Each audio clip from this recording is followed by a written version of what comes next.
Aviation മുന്നേ എനിക്കൊരു വിവാഹ ജീവിതം വന്നിരുന്നു. അത് ഒരുപാട് ന്യൂസുകൾ ഇറങ്ങാം. പറയാൻ ഗൈസ് 21 വയസ്സുള്ള ഒരു പയ്യൻ പറയുവാണ് താൻ തന്റെ ഫാമിലിയെ കുറിച്ചുള്ള കാര്യങ്ങളൊക്കെ തുറന്നു പറഞ്ഞതിന്റെ പേരിൽ തനിക്കെതിരെ പീഡന പരാതി വരെ വന്നേക്കാന്ന്. അതായത് ഇന്നലെ കിച്ചു വിട്ട ലൈവിലാണ് പറഞ്ഞത്. അവൻ ആരെ കുറിച്ചാണോ അതിൽ മെയിനായിട്ട് പറയുന്നത്, ആ പറയുന്ന ആൾക്ക് ഒരു മനസ്സാക്ഷി ഇല്ലെന്നാണ് പറയുന്നത്. സ്വന്തം നേട്ടങ്ങൾക്ക് വേണ്ടി എന്തും വിളിച്ചു പറഞ്ഞേക്കാം, അങ്ങനെയാണ് കിച്ചു പറയുന്നേ. പറഞ്ഞ കാര്യങ്ങളൊക്കെ മനസ്സിലായെന്ന് തോന്നുന്നു. ഒരു പാസ്റ്റ് ആയിരുന്നു എന്റെ അത്. ഞാൻ ഒക്കെ ആയിട്ട് നിൽക്കുകയാണ് ഇപ്പം.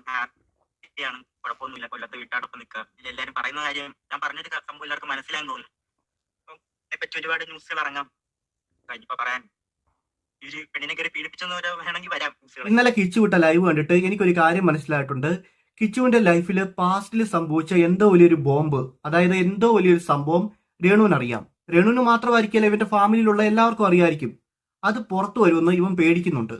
ചിലപ്പോ അതിനൊരു തടയായിട്ട് അവൻ ഇട്ടതായിരിക്കും അവരെന്നെ കുറിച്ച് എന്തെങ്കിലും പറഞ്ഞുണ്ടാക്കുമെന്ന്. ഇതൊരു സാധ്യതയാണ് ഞാൻ പറയുന്നത്. എനിക്ക് ഈ സംശയം തോന്നി എന്താന്ന് വെച്ചിട്ടുണ്ടെങ്കിൽ, അവൻ ആദ്യം വിട്ട ലൈവ് പറയുന്നുണ്ട് എന്റെ ലൈഫിൽ സംഭവിച്ച 20% കാര്യം മാത്രമേ ഞാൻ ഇവിടെ പറഞ്ഞിട്ടുള്ളൂ, ബാക്കി 80% പറയാനുണ്ടെന്ന്. പിന്നെ അവൻ വേറൊരു കാര്യം പറയുന്നുണ്ട്, അവൻ ഇങ്ങനെ ആയതിന്റെ കാരണം വേറൊരു കാര്യമാണ്. ആ ലൈവിൽ തന്നെ പറയുന്നുണ്ട് ഇങ്ങനെ ആയതിന്റെ കാര്യം ഇതൊന്നുമല്ല, വേറൊരു കാര്യമാണ്.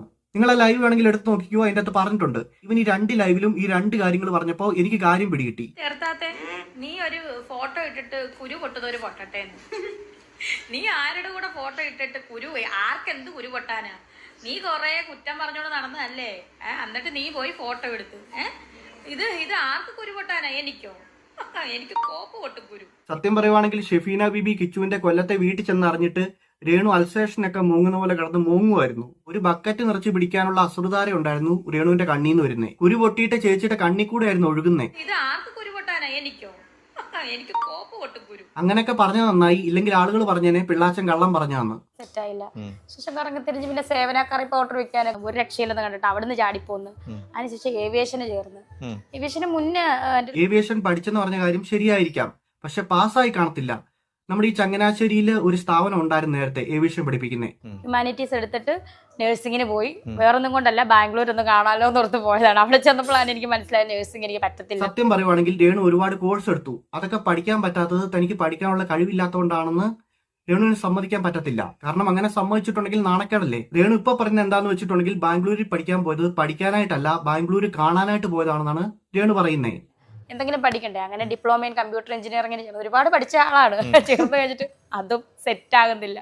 അപ്പം സർട്ടിഫിക്കറ്റ് ഇവിടെ ഇരിക്കുക, ഇവിടെ നമ്മുടെ ബാംഗ്ലൂർ ഇരിക്കുക. അതുകൊണ്ട് അത് സെറ്റ് ആയില്ല. പറഞ്ഞെന്താന്ന് വെച്ചിട്ടുണ്ടെങ്കിൽ ബാംഗ്ലൂരിൽ പോയി പഠിച്ചു, പൈസ മുഴുവൻ പേ ചെയ്തില്ല. കോഴ്സ് കംപ്ലീറ്റ് ആയില്ലെങ്കിലും മുഴുവൻ പൈസ പേ ചെയ്യണം എന്നുള്ള നിയമം കാണും. അത് ഇവർ പേ ചെയ്ത് കാണുകയില്ല. അതുകൊണ്ട് ഇവരുടെ സർട്ടിഫിക്കറ്റ് പിടിച്ചു വെച്ചു. തങ്കച്ചൻ പപ്പാടെ പൈസ കളയാനായിട്ട് രേണു എല്ലാ കോഴ്സിനും ചേരും, ഒന്നും കംപ്ലീറ്റ് ചെയ്യത്തില്ല. രേണു പാസ്സായെന്നൊക്കെയാണ് രേണു പറയുന്നത്, പക്ഷെ ജോലിക്ക് പോയില്ല. കാരണം ബ്ലഡ് കാണുമ്പോൾ പേടിയാണെന്ന്. ട്രെയിനിങ്ങിനൊക്കെ പോകുമ്പോഴത്തേനും ബ്ലഡ് കാണണം, അപ്പോഴൊന്നും പേടിയില്ലായിരുന്നു. അതെടുക്കുന്നവർക്ക് എന്താ സ്പെഷ്യൽ കണ്ടന്റ്? സ്പെഷ്യൽ കണ്ടന്റ് എന്റെ എന്താ പറയാ, പോസ്റ്റ് കാണും. സ്പെഷ്യലായിട്ട് എന്താ പറയുക, ഇൻസ്റ്റയിൽ ഇടാത്ത പോസ്റ്റുകൾ കാണും, ചിലപ്പോൾ സ്റ്റോറി കാണും, റീല് കാണും. പക്ഷെ അത് സ്പെഷ്യലായിട്ട് ഇടേണ്ട കാര്യമില്ല. മറ്റവന്മാരെ എടുത്തിട്ട് സ്ക്രീൻഷോട്ട് എടുത്ത് പുറത്ത് വിടും. എന്ത് സ്പെഷ്യല്? ഇത് ഞാൻ രേണുവിന്റെ കാര്യമല്ല പറയുന്നത്, പൊതുവായിട്ട് പറയുവാണ്. ഈ സബ്സ്ക്രിപ്ഷൻ ഒക്കെ തുടങ്ങുമ്പോഴത്തേനും അതിനെ സപ്പോർട്ട് ചെയ്യുന്ന കുറെ ടീംസ് ഉണ്ട്. അവരോട് പറയുവാണ്, ഈ അമ്മമാരൊക്കെ മോശമായിട്ടുള്ള വീഡിയോസ് ഒക്കെ ചെയ്യുമ്പോഴത്തേനും അവരുടെ മക്കൾ അനുഭവിക്കുന്ന ഒരു വിഷമമുണ്ട്. അത് ഞാൻ പറഞ്ഞുതരാം. ഒരാൾ ഇങ്ങനെ ഇൻസ്റ്റഗ്രാമിലെ സബ്സ്ക്രിപ്ഷൻ തുടങ്ങുവാണ്. അങ്ങനെ തുടങ്ങുമ്പോഴത്തേനും അവരുടെ മക്കളൊക്കെ കോളേജിലൊക്കെ പോകുന്നുണ്ടെങ്കിൽ അവരെ കൂട്ടുകാർ കളിയാക്കും. നിന്റെ അമ്മ എന്താണ് ഇങ്ങനെയൊക്കെ ചെയ്യുന്നത്, നിന്റെ അമ്മയുടെ വീഡിയോ ഞാൻ കണ്ടടാ, എന്ത് മോശമായിട്ടുള്ള ഫോട്ടോസ് ഒക്കെ അവിടെ ഇടുന്നേ, അങ്ങനെ കൂട്ടുകാർ ചോദിക്കും. 100% ഉറപ്പാണ്. നമുക്കറിയാം ഇപ്പോഴത്തെ കോളേജിലേക്ക് അവസ്ഥ. ഈ സബ്സ്ക്രിപ്ഷൻ തുടങ്ങുന്ന ആൾക്കാർക്ക് കുഴപ്പമില്ല, അവരുടെ ഫാമിലിയിലുള്ളവർക്കാണ് ഏറ്റവും വലിയ പ്രശ്നം ഉണ്ടാകുന്നത്. അവരാണ് എല്ലാവരുടെയും മുമ്പിൽ ഇൻസൾട്ട് ആവുന്നത്. ചിലപ്പോൾ അതുപോലെയൊക്കെ ആകാൻ ആഗ്രഹിക്കുന്ന ആളുകളായിരിക്കും അവരെ സപ്പോർട്ട് ചെയ്യുന്നത്. അവരോടൊക്കെ നമ്മൾ എന്ത് പറഞ്ഞിട്ടും കാര്യമില്ല.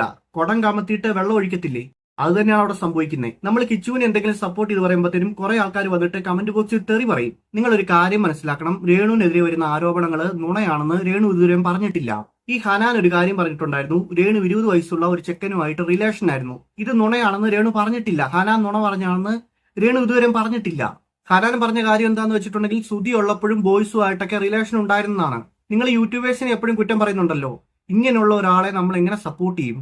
ഇപ്പൊ ചേച്ചിമാരൊക്കെ വന്നിട്ട് കമന്റ് ഇടുന്നുണ്ട് അവരെങ്ങനെങ്കിലും ജീവിക്കട്ടെ എന്ന്. അവരെങ്ങനെങ്കിലും ഒക്കെ ജീവിക്കുമ്പോഴത്തേനും അവരുടെ മക്കളും ഫാമിലിയും ഒക്കെ അനുഭവിക്കുന്ന വിഷമങ്ങൾ അതൊക്കെ സോൾവ് ചെയ്ത് കൊടുക്കാൻ നിങ്ങൾക്ക് പറ്റുമോ? കിച്ചു വന്നിട്ട് പബ്ലിക്കായിട്ട് ഇങ്ങനെ പറഞ്ഞിട്ടില്ലായിരുന്നെങ്കിൽ ഞാൻ ഇതൊന്നും പറയത്തില്ലായിരുന്നു. അവൻ പബ്ലിക്കായിട്ട് പറഞ്ഞൊരു കാര്യമാണ്, നമുക്കത് വിമർശിക്കാം. കാരണം പബ്ലിക്കിന് മുമ്പിലേക്ക് അവൻ ഇട്ടുകൊടുത്താണ്. സത്യം പറയുവാണെങ്കിൽ ഇതൊന്നും വേറെ ആരോടും പറഞ്ഞിട്ട് കാര്യമില്ലെന്ന് അവന് മനസ്സിലായിട്ടുണ്ട്. അതുകൊണ്ടാണ് പബ്ലിക്കിനോട് പറഞ്ഞത്. അതിൽ നിന്നൊരു സൊല്യൂഷൻ കിട്ടുമെന്ന് അവന് തോന്നിക്കാണും. ഈ ഷഫീന എന്ന് പറയുന്ന യൂട്യൂബർ കിച്ചുവിന്റെ കൊല്ലത്തെ വീട്ടിൽ ചെന്നു. അവിടെ ചെന്നിട്ട് അവിടെ എല്ലാവരോടും സംസാരിച്ചിട്ടുണ്ട്. അവിടെ എല്ലാവരുടെയും കൂടെ ഫോട്ടോ ഒക്കെ എടുത്തിട്ടുണ്ട്. ആ ഫാമിലിയിലുള്ള എല്ലാവരും ഉണ്ടായിരുന്ന ആ ഫോട്ടോയില് എനിക്ക് 100% ഉറപ്പാണ് അവരൊന്നും രേണുവിനെ സപ്പോർട്ട് ചെയ്യുന്നില്ല. ഷഫീന എന്നല്ല ഷെഫീന എന്നാണ് അവരുടെ പേരെന്നാണ് തോന്നുന്നത്. അവരെ നല്ലപോലെയാണ് വീട്ടുകാർ ട്രീറ്റ് ചെയ്തത്. സത്യം പറയുവാണെങ്കിൽ നമുക്ക് അതിൽ നിന്ന് മനസ്സിലാക്കാം രേണുവിനോട് ആ ഫാമിലിക്കുള്ള ദേഷ്യം. ഓളാണെങ്കിൽ എല്ലാവരും പറയുന്ന കാര്യം ഞാൻ പറഞ്ഞൊരു സംഭവം എല്ലാവർക്കും മനസ്സിലായി തോന്നുന്നു. അങ്ങനെ മാത്രം ഫോക്കസ് ചെയ്യല്ല, എന്റെ മൊത്തം കാര്യങ്ങളാണ് ഞാൻ പറഞ്ഞിട്ടുള്ളത്. ഇവൻ ആദ്യം വിട്ട ലൈവില് രേണുവിനെ കുറിച്ചൊക്കെ കുറച്ച് ഹിന്റ് ഒക്കെ പബ്ലിക്കിലേക്ക് ഇട്ടുകൊടുത്തിട്ടുണ്ട്. ഇവൻ രണ്ടാമതിട്ട ലൈവിൽ ചോദിക്കുന്നുണ്ട് അതൊക്കെ നിങ്ങൾക്ക് മനസ്സിലായില്ല എന്ന്. ഓപ്പൺ ആയിട്ട് കാര്യങ്ങൾ രേണുവിനെ കുറിച്ച് പറയാനായിട്ട് ഇവന് പേടിയുണ്ട്. ഇവൻ ഇതിൽ പറയുന്നുണ്ട് അമ്മേനെ മാത്രം ഫോക്കസ് ചെയ്തിട്ട് ഞാൻ പറഞ്ഞതല്ലെന്ന്. രേണുവിന് അങ്ങനെ ഒരു ബോധ്യം ഉണ്ടായിട്ടുണ്ടെങ്കിൽ ഇവനെതിരെ പലതും പറയുമെന്നാണ് ഇവൻ പേടിക്കുന്നത്. സത്യം പറയുവാണെങ്കിൽ കിച്ചുവിന്റെ പാസ്റ്റ് എങ്ങനെയാണെന്ന് നമുക്കറിയത്തില്ല. ഇപ്പൊ എല്ലാവരുടെയും പാസ്റ്റ് അത്ര പെർഫെക്റ്റ് ഒന്നുമല്ല. കിച്ചു കുറെ കാര്യങ്ങൾ പറഞ്ഞിട്ടുണ്ടായിരുന്നു അവന്റെ പാസ്റ്റിനെ പറ്റിയിട്ട്. അവൻ പറയുന്നത് 20% മാത്രമേ ഞാൻ പറഞ്ഞിട്ടുള്ളൂ, ഇനി 80% പറയാനുണ്ടെന്നാണ്. ഇവൻ പറയാത്തതായിട്ടുള്ള പ്രധാനപ്പെട്ട പല പോയിന്റും ഉണ്ട്. അത് രേണുവിന് അറിയാം. അത് പുറത്തു വരുമെന്ന് ഇവൻ പേടിക്കുന്നുണ്ട്. സത്യം പറയുവാണെങ്കിൽ രേണു നാട്ടിൽ വരുമ്പോഴത്തേനും കിച്ചുവായിട്ടുള്ള എല്ലാ പ്രശ്നങ്ങളും തീരും.